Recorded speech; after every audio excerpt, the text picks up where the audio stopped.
Trump a gagné les élections, il fait peur. On a une grosse baisse des actions européennes notamment, la peur des droits de douane, la peur des négociations difficiles avec Donald Trump. Et la bourse US est-elle sur ses plus hauts? Parce que Donald Trump est pro-business, il va baisser les taxes sur les entreprises, il va également dérégulariser les choses. Donc c'est bien pour les banques, c'est bien surtout pour les petites boîtes.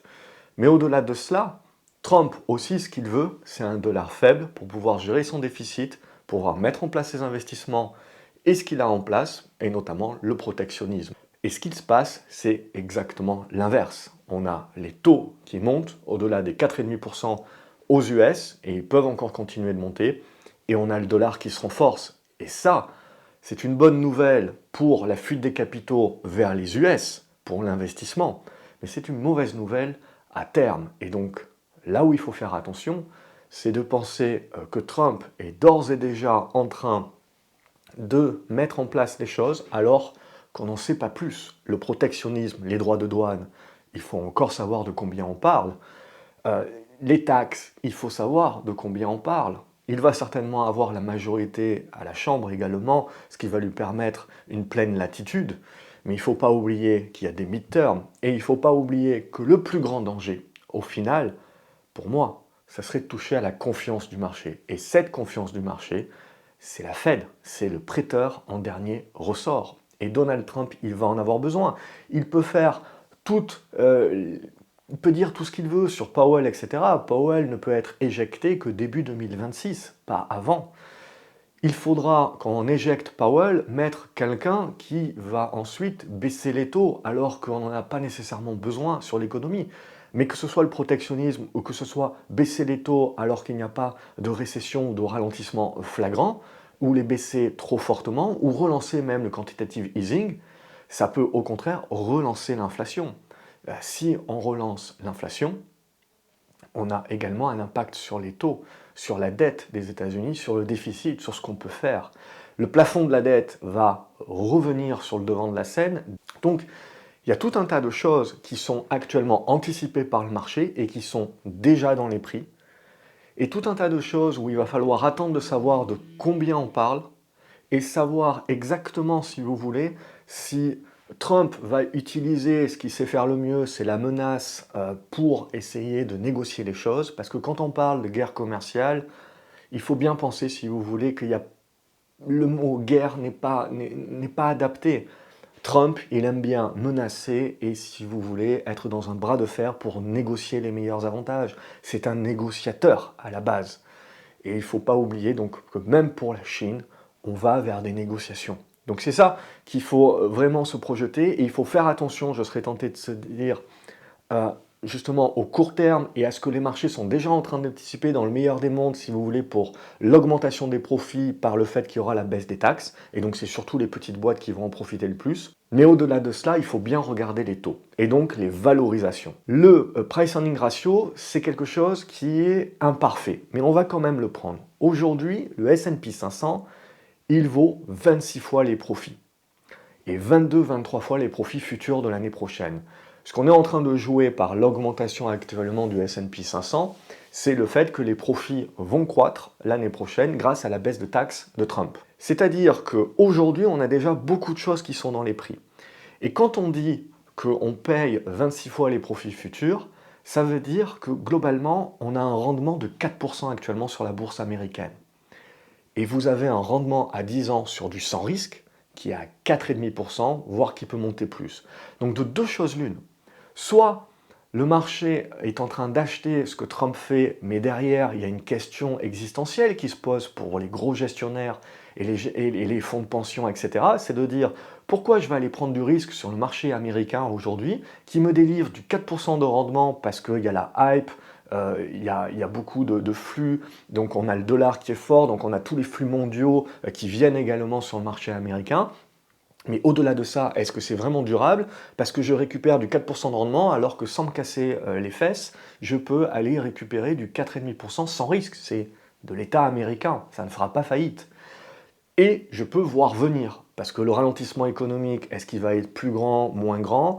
Les taux, est-ce qu'ils vont continuer d'augmenter ou pas? Donald Trump, quelle va être sa fourchette d'action? Est-ce qu'on va vraiment taper sur la Fed? Pour moi, ça serait une terrible erreur. Le protectionnisme, est-ce qu'on va vraiment le pousser au bout? Ou est-ce qu'on utilise ça que à des fins de négociation pour d'autres trucs? N'oubliez pas que la population US aussi a horreur de l'inflation. Le protectionnisme, c'est inflationniste. La hausse des taux également, ça pousse à l'inflation, ça pousse à l'inflation des matières premières. Le redémarrage de la Chine, ça pousse également à l'inflation, de par les matières premières. Et donc si on regarde le marché, on se dit qu'aujourd'hui, il n'y a pas de rentabilité.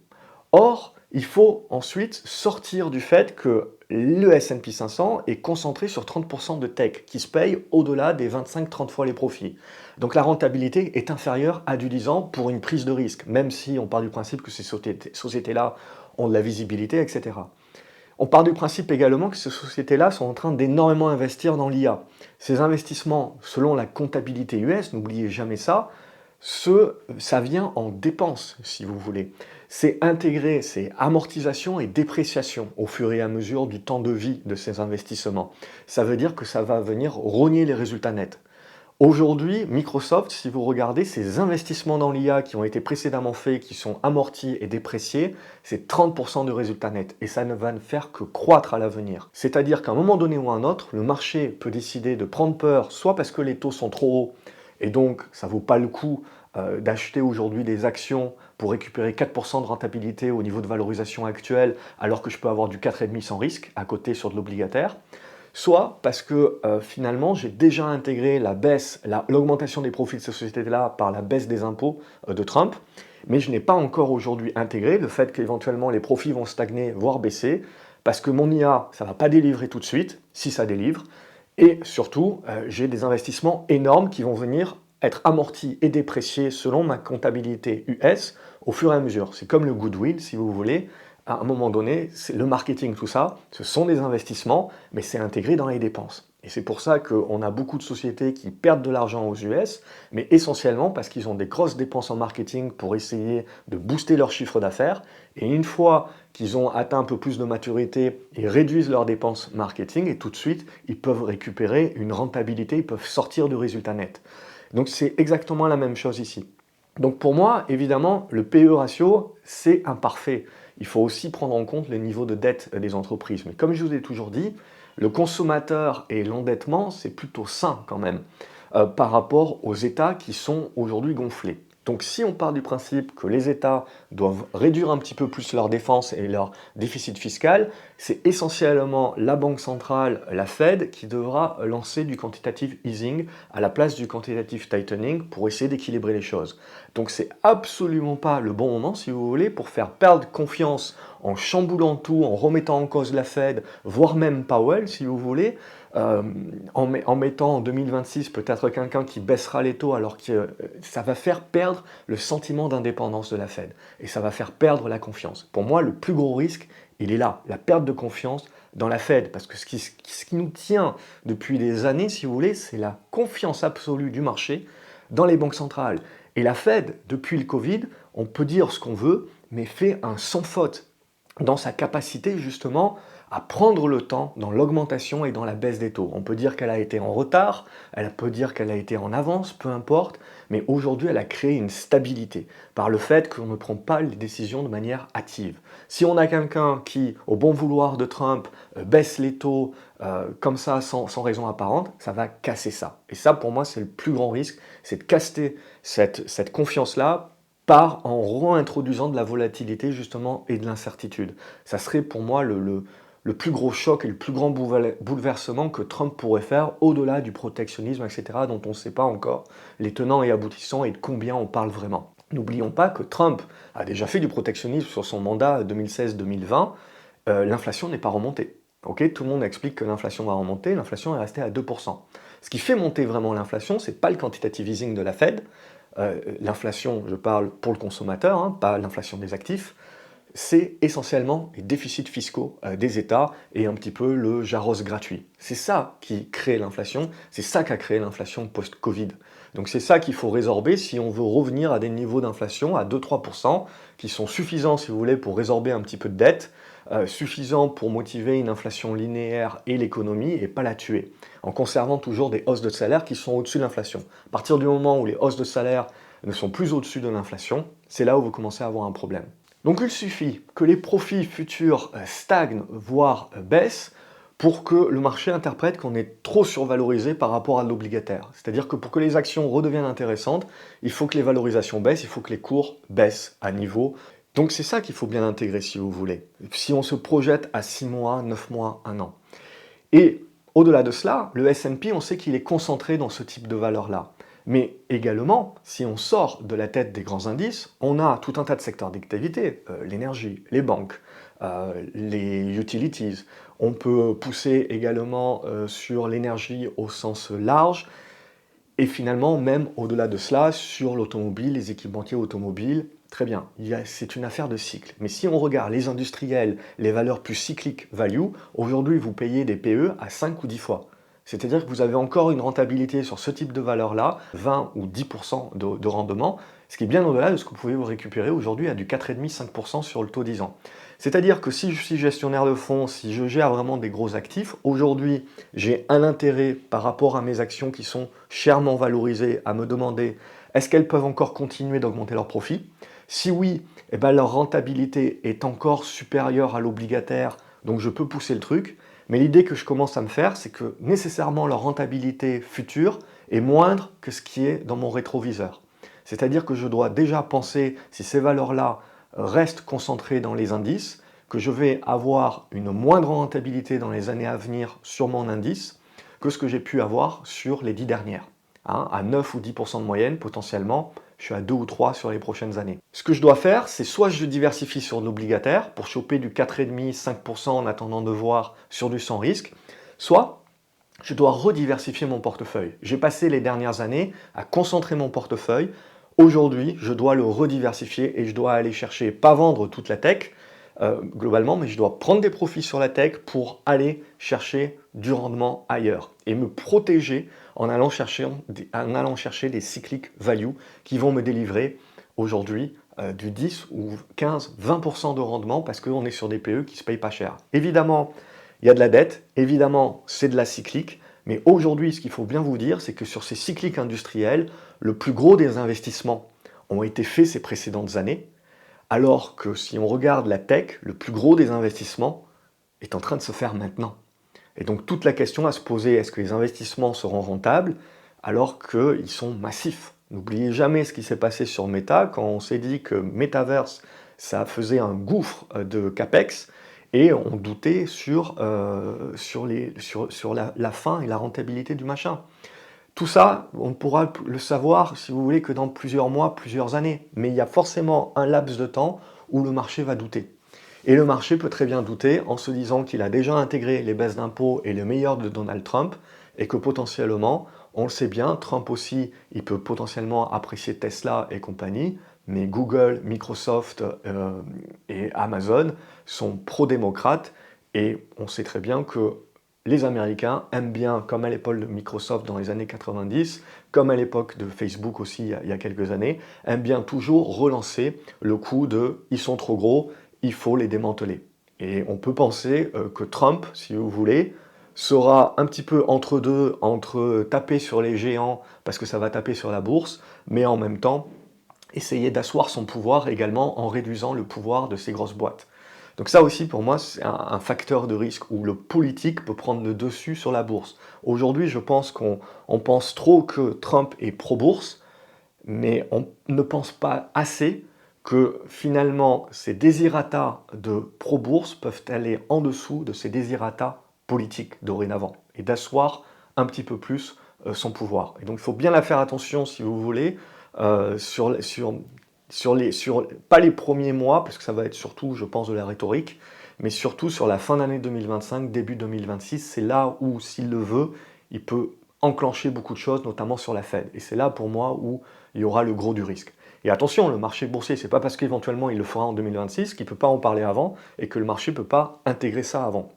Donc pour moi, il faut vraiment réfléchir en termes de valorisation actuellement pour vraiment se dire aujourd'hui où est ma sécurité. C'est plus en allant chercher des valeurs cycliques industrielles value éventuellement parce que j'ai encore une rentabilité et donc j'ai des flux qui vont revenir là-dessus. Et après, la seule question, c'est si Trump réussit réellement son pari en termes de protectionnisme, en termes également de on produit américain et on exporte américain, ben c'est nécessairement un dollar faible.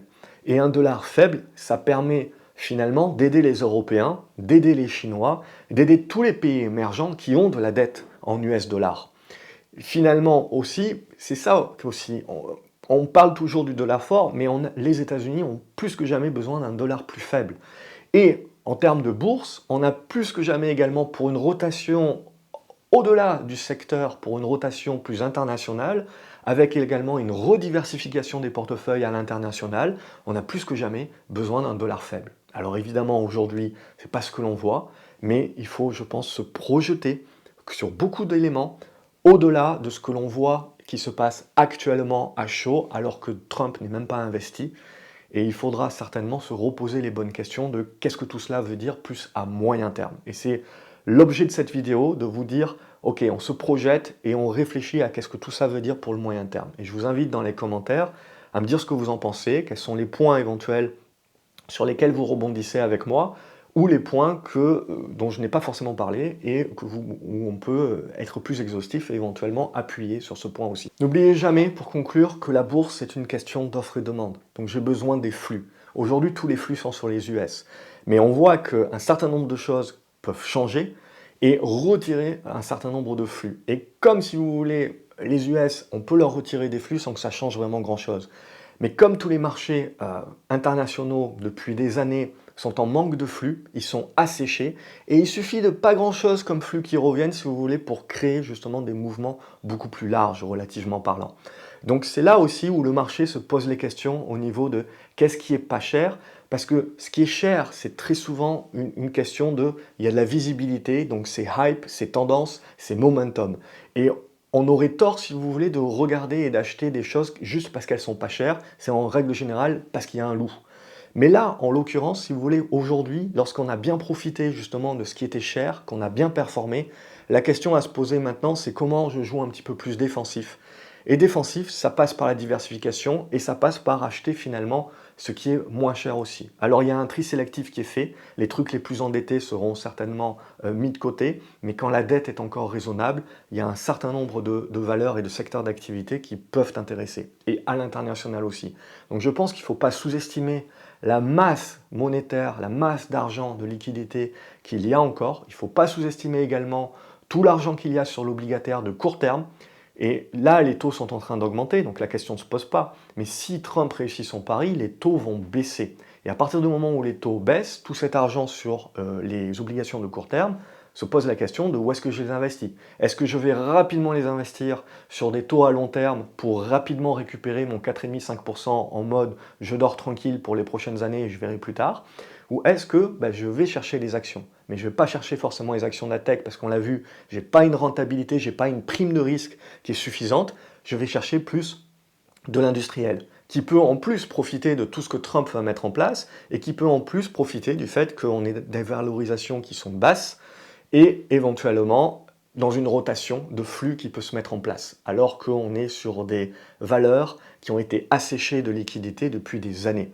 Alors ça revient déjà, cette rotation, elle est déjà en œuvre, elle se met déjà en place et vous le voyez déjà bien entendu parce qu'on en a déjà parlé, mais je parle véritablement de quelque chose qui fasse plus lame de fond et plus quelque chose de durable si vous voulez et de consensus, où finalement les valeurs de qualité ne sont plus les valeurs de qualité tech que l'on connaît, mais petit à petit sont remplacées par des valeurs qui étaient qualité à l'époque où moi j'ai commencé. C'était dans les années où l'Europe surperformait encore les US, quelque chose que les moins de 20 ans ne peuvent pas connaître, entre 2004 et 2007. Mais à l'époque, on n'avait aucun problème à payer du Eramé, du Valourec, au-delà de 50 fois les profits. Donc, c'est toujours une affaire de flux, c'est toujours une affaire de momentum. Les valeurs de qualité en elles-mêmes, elles changent, elles tournent selon le cycle. C'est ça, finalement, ma conclusion sur Trump président. C'est ça que je vous propose comme réflexion. N'hésitez pas à me dire ce que vous en pensez dans les commentaires et à regarder cette vidéo qui s'affiche à l'écran pour aller beaucoup plus loin. Je vous retrouve dans la description de cette vidéo ou les commentaires justement pour parler des valeurs que je trouve les plus intéressantes pour les mois et les années à venir.